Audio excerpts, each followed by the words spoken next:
Bonjour tout le monde. Ce matin, c'est-à-dire hier, nous sommes le 19 février. Hier, j'ai fait une découverte, en tout cas pour moi, c'est monumental. J'ai appelé plein de mes amis pour leur demander, est-ce que vous êtes au courant? Savez-vous ce que ça signifie, le code justinien? Personne n'est au courant. Alors, j'ai pas voulu expliquer. J'ai dit, demain, je fais une vidéo, je vous explique ça. Parce que tout le monde, comme c'est là, on se bat, puis on a même pas les bonnes raisons de se battre. Euh, En tout cas, c'est pour moi, c'est un manque de recherche, mais je l'ai trouvé.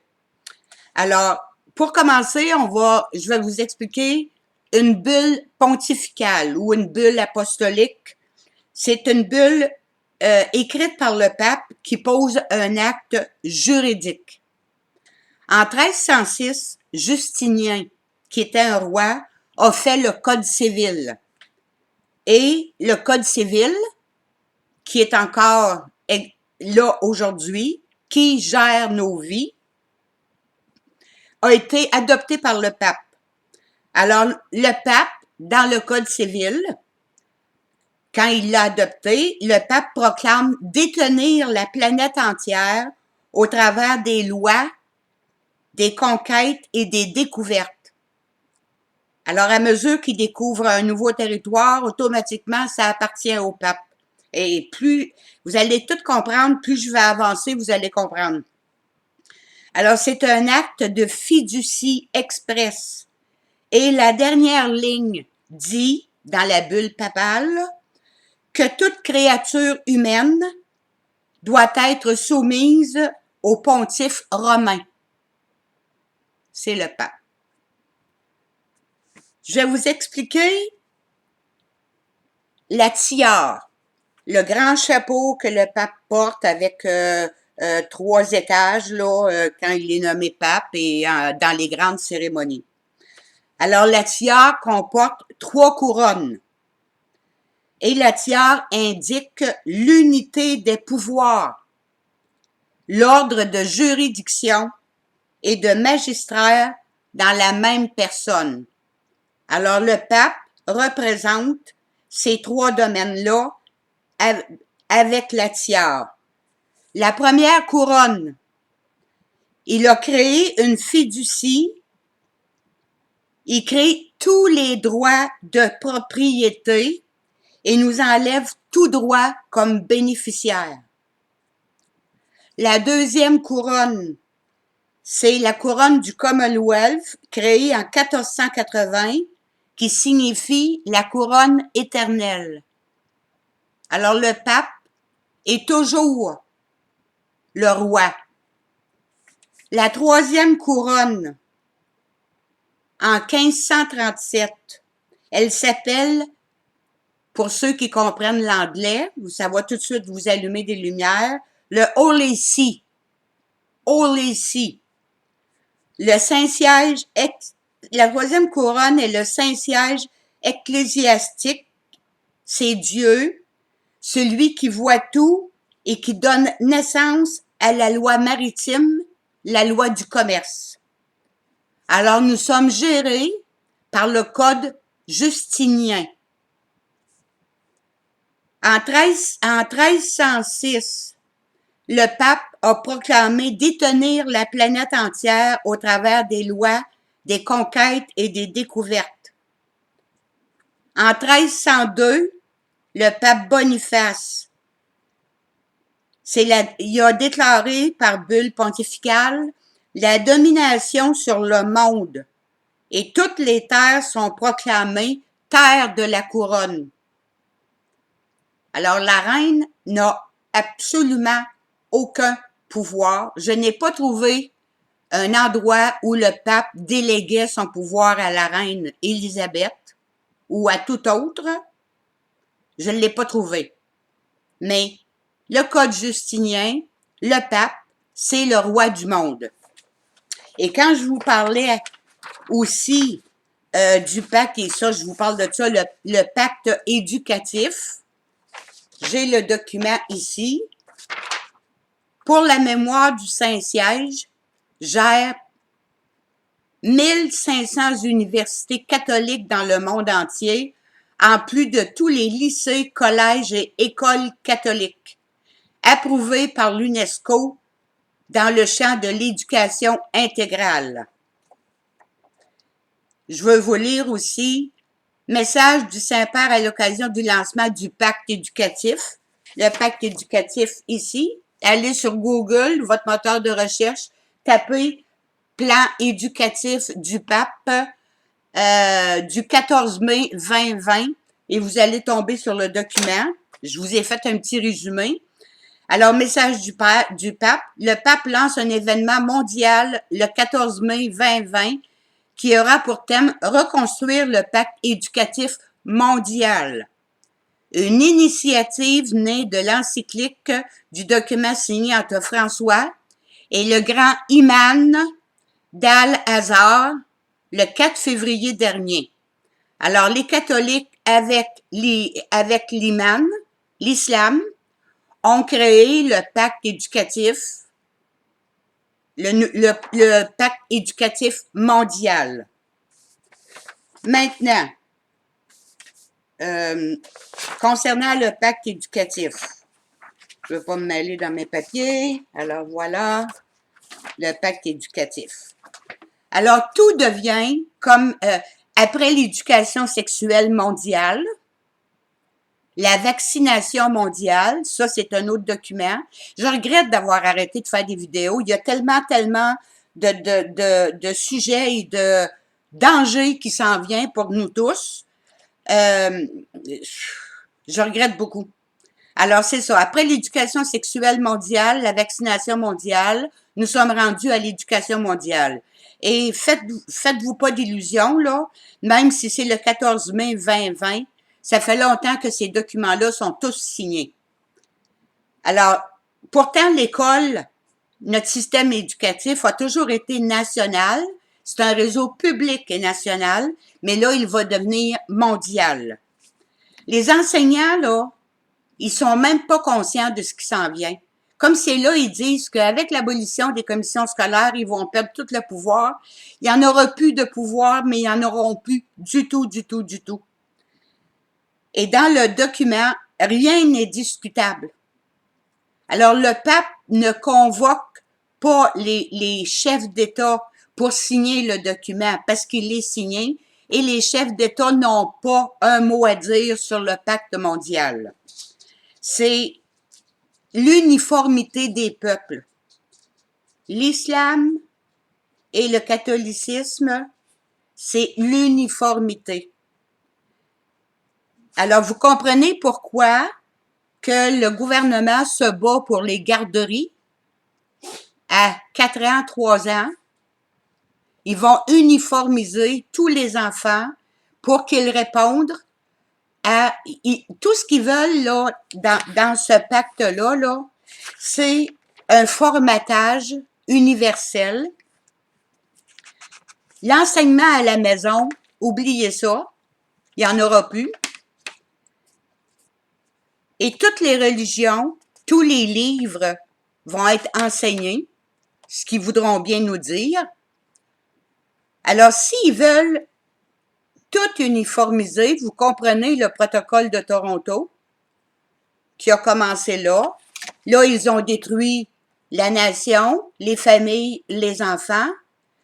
Qu'est-ce qu'ils font avec les soldats? Ils les prennent, ils les écrasent, ils leur lavent le cerveau.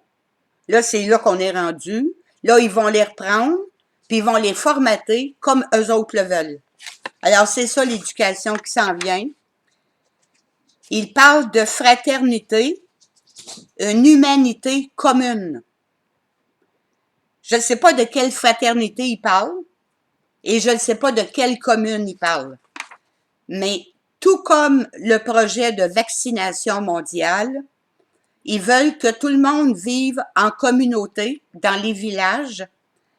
Et on peut pousser ça très loin parce que ils ont toujours un discours à double sens.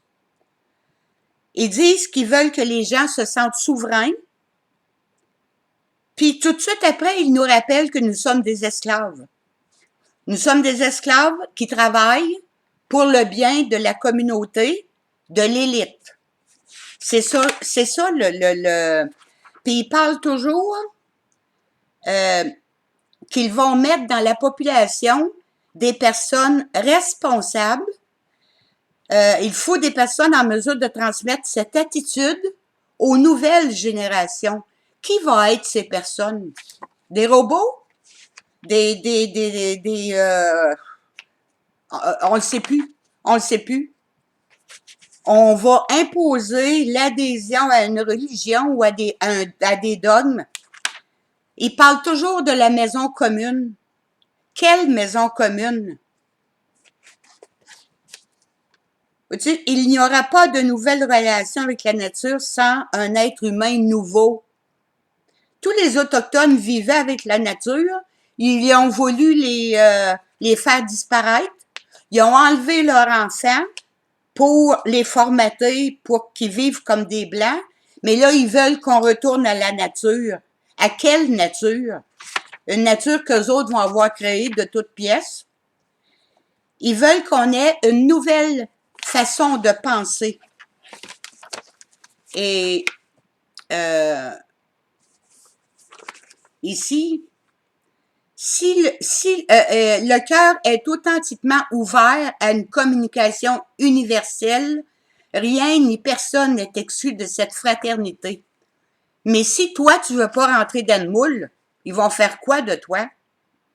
C'est un document qui, tous les mots sont tellement importants, c'est tellement dangereux. Je vais vous faire part d'une autre chose aussi.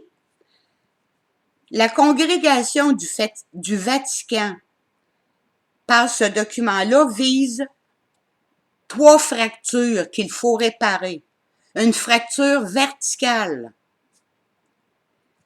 Ils veulent que la transcendance de nos enfants, qui devrait être initiée à la vraie réalité. Ensuite, la deuxième fracture qu'ils veulent guérir, c'est une fracture horizontale entre les générations, les cultures et la famille, avec des personnes de religions différentes. La troisième fracture, c'est celle qui relie l'humanité à l'environnement. Alors, les mots dans le pacte d'éducation, ce sont les mêmes mots qu'il y a dans la fraternité des francs-maçons. La triangulation, la trinité, le triangle de la fraternité et la trinité créative.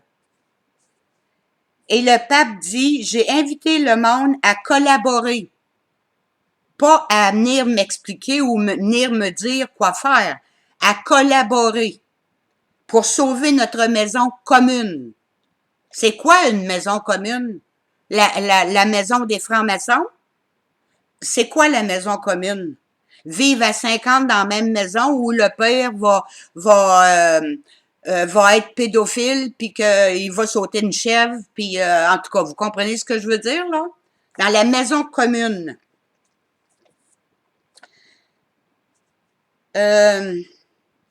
Trouver des personnes mûres, capables de vivre en société et pour la société. C'est quoi une personne mûre? Ceux qui ne veulent pas de cette société, ils vont en faire quoi? Le coronavirus?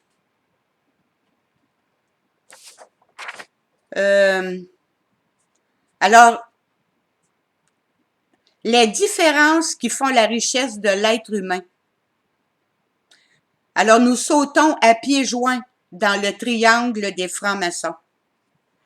La différence crée une richesse, mais là, on veut tous vous niveler. S'ils veulent tout niveler les enfants, pourquoi qu'ils disent que les différences, c'est une richesse pour nous? Il y a toujours un double sens à tout ce qui est écrit dans ce... Il termine en convoquant tous les chefs d'État à Rome pour activer le pacte éducatif. Faites-vous pas mal, le pacte, il est déjà signé. Comprenez? Sans commerce, il n'y a pas d'acte de naissance. Il n'y a pas d'école, il n'y a pas de lobbying, il n'y a pas de déforestation, il n'y a pas de guerre, il n'y a pas de riches, il n'y a pas de pauvres, il n'y a pas de corruption, il n'y a pas de banques qui nous tiennent dans leur filet. Tous les humains, nous avons perdu notre conscience pour de l'argent et nous sommes devenus des robots au service du commerce, non pour nous enrichir, mais pour survivre. J'avais juste écrit un petit mot ici. Nous vivons dans une matrice artificielle où la fainéantise, le manque d'orgueil et le maintien de notre peur, nous sommes trompés depuis 1000 ans. Et en continuant, nous sommes des complices. En n'agissant pas, nous sommes des manipulateurs, des corrompus, des fraudeurs, tout comme nos élus. Alors, je vous avais dit qu'il y avait une action qui se préparait. Je demandais des gens de se joindre à nous pour finir le document. Il me manque 4 personnes. Nous sommes 3. Il me manque 4 personnes pour le finaliser. Ça représente une journée de travail sur Zoom. Alors, si vous voulez vous en sortir, si vous voulez sauver, regardez le Québec ici, là. Nous sommes un peuple, nous avons 400 ans d'histoire. Le Canada en a 150. On a le droit d'être souverain. On l'est déjà. Pourquoi que le Canada signe nos ententes à nous autres? Pourquoi que le Canada essaye de détruire le Québec? Pourquoi qu'aucun élu ne tente de sauver le Québec? Vous attendez quoi? L'action que je vous demande, c'est une action facile à faire. Il n'y a pas de manif, il n'y a rien. Alors, j'attends 4 personnes qui sont capables de donner une journée de travail pour être capable de s'en sortir. On n'est pas obligé d'adhérer à la mondialisation. On est capable de sortir de l'ONU. On est capable de sortir de l'UNESCO. On est capable de sortir de tout. Personne n'a le droit de venir nous imposer. Les États-Unis sortent. Les États-Unis ne veulent pas de la mondialisation. Alors pourquoi que nous, on se fait encore passer ce crise de sapin-là? Alors réveillez-vous un peu, là. Je vous demande pas grand-chose. Je vous demande une journée de travail. C'est tout ce que je vous demande. Et mon dernier message, vous allez le comprendre, ici, en bas. C'est écrit « Vivre au Québec ne fait pas de vous des Québécois ». Comprenez-vous le sens? On paye pour tout le monde. On paye pour Bombardier. Bombardier, il est venu nous voler 3 milliards. Bombardier ne peut pas s'en aller comme ça sans nous rembourser. Et il y en a plein comme ça. La première action qu'on va faire, quand notre document va être déposé, on met sur pied le grand jury. La France vient de le faire. Alors, essayez de réfléchir un petit peu. Une journée de travail par Zoom. Vous restez assis confortablement dans votre salon, dans votre beau lazy boy, puis on va travailler sur Zoom. C'est pas compliqué. Il me manque 4 personnes. Ça ne demande pas d'instruction, ça demande juste d'avoir un peu de logique. Merci beaucoup. Nous sommes mercredi, le 19 février. Je vous souhaite une très belle journée remplie de soleil intérieur. Parce que du soleil, on n'en a plus. Du vrai beau soleil, on n'en a plus. Et c'est comme ça que la vie va disparaître. Merci. Bonne journée.